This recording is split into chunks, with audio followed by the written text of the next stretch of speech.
We must be ready every day, all the time, to do the right thing if the atomic bomb explodes. Duck and cover. Every 2 weeks when I was 9, my elementary school would have an air raid drill. I guess to remind me I could die at any minute. And I'm sitting there thinking, the adults in the community have said that I could protect myself from a fire fuck ball by hiding under wood. The year is 1917, and Representative Oscar Callaway enters a disturbing statement into the U.S. Congressional Record. The statement reveals why J.P. Morgan interests hired 12 high-ranking news managers. The 12 were asked to determine the most influential newspapers in America. They were to figure out how many news organizations it would take to control generally the policy of the daily press of the United States. The 12 found it was only necessary to purchase the control of 25 of the greatest papers. An agreement was reached. The policy of the papers was bought, and an editor was placed at each paper to ensure that all published information was in keeping with the new policy. Soon, that policy would be defined by a front group formed by J.P. Morgan and his colleagues. In fact, Morgan's personal attorney was founding president of the organization, the Council on Foreign Relations. Today, the CFR maintains that its goal is to increase America's understanding of the world. However, the actual objective of this highly exclusive club is revealed by the rare admissions of the insiders themselves. In the early 60s, a Georgetown University professor collects information for a book favorable to the network of powerful men who founded the CFR. For 2 years, Professor Carroll Quigley is allowed to examine the confidential papers and secret records of this network. Quigley reveals that these men aim to create a world system of financial control in private hands, able to dominate the political system of each country and the economy of the world as a whole. In short, they seek total and quiet control of the entire world. And the CFR is their most visible conduit for carrying out that agenda.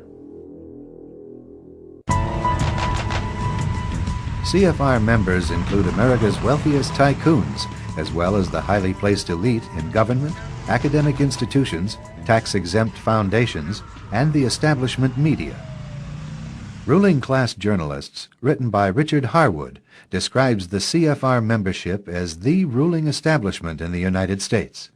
The Washington Post article boasted that news reporters who are CFR members do not merely analyze and interpret foreign policy for the United States, they help make it.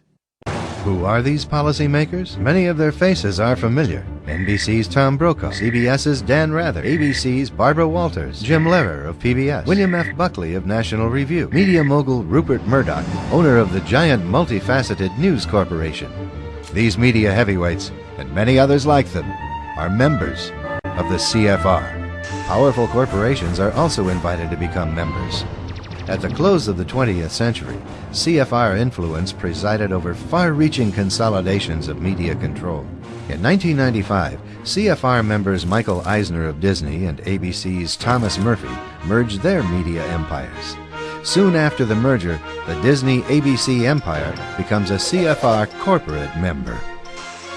In the year 2000, the world's largest internet service provider, America Online, joins forces with Time Warner, one of the world's largest news organizations. The CEOs favoring the move are CNN's Thomas Johnson and Time Warner's Gerald Levin, both CFR members. Once again, another media giant is created under the shadow of CFR influence. Today, an elite handful of individuals define the agendas that are supported by the empire of establishment news. A new survey finds that again this year, the #1 issue among voters is bullshit.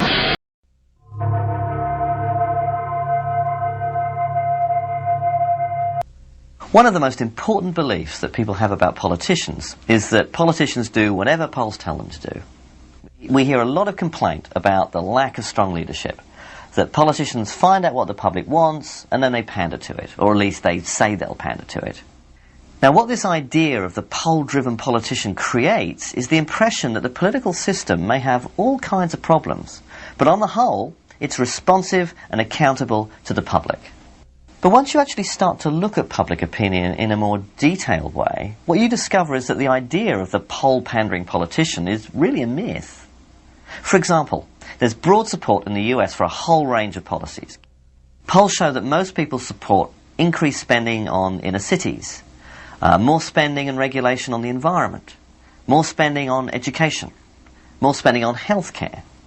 We also find that majorities support increases in the minimum wage, stricter gun control, and campaign finance reform. In other words, if politicians really were poll-driven, then they'd be in favour of a whole range of liberal or left-wing policies, when in fact they're not. Now, the question that this raises in a democracy is, how is this mismatch between what the people want and the policies pursued by their representatives possible? Fox News Porn. Check out Fox News Porn. So, how do we explain this contradiction between the myth that politicians reflect the public and the reality that on most economic issues they actually ignore public opinion? Well, let's look at how the news media covers public opinion. When the media report on polls, what they're actually doing is telling a story about what public opinion is rather than just reflecting it. They're constructing how we understand public opinion. And the news media have a lot of power here because they choose what questions to ask and what questions not to ask. Ordinary people's opinions usually only count in as much as they respond to that conversation. Media influence on public opinion has been studied for many years now.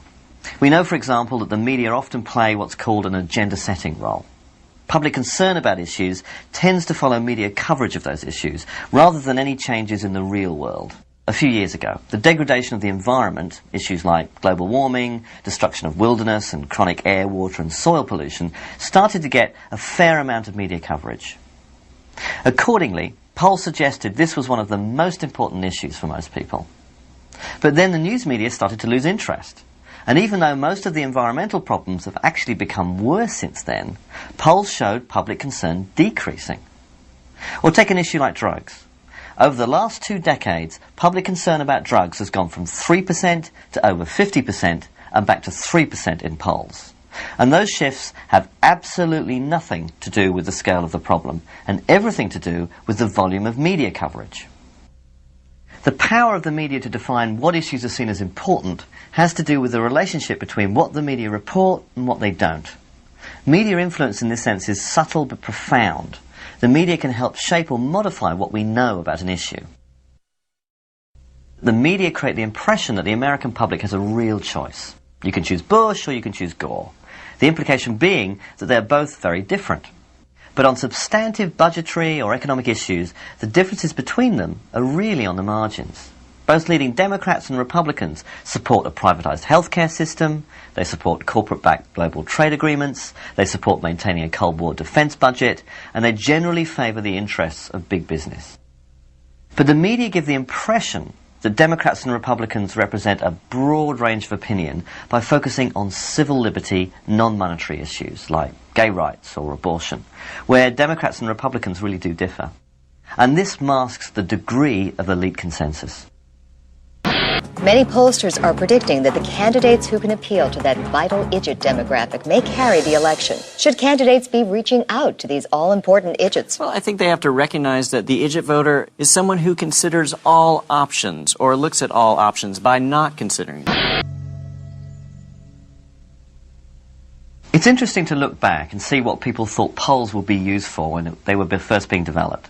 For instance, when George Gallup began to refine and to develop the art of public opinion polling in the first half of the 20th century, he saw it as the dawn of a more democratic era.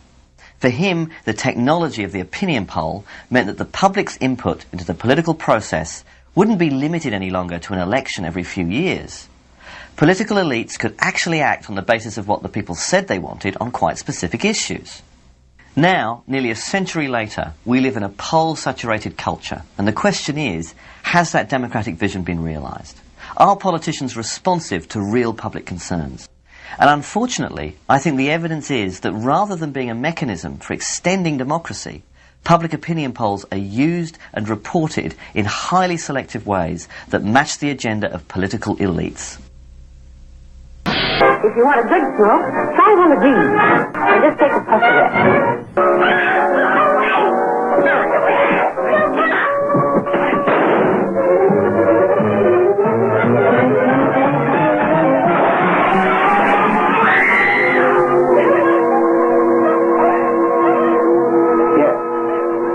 Right here, to your neighbor. The next tragedy may be that of your daughter, or your son, or yours, or yours, or yours.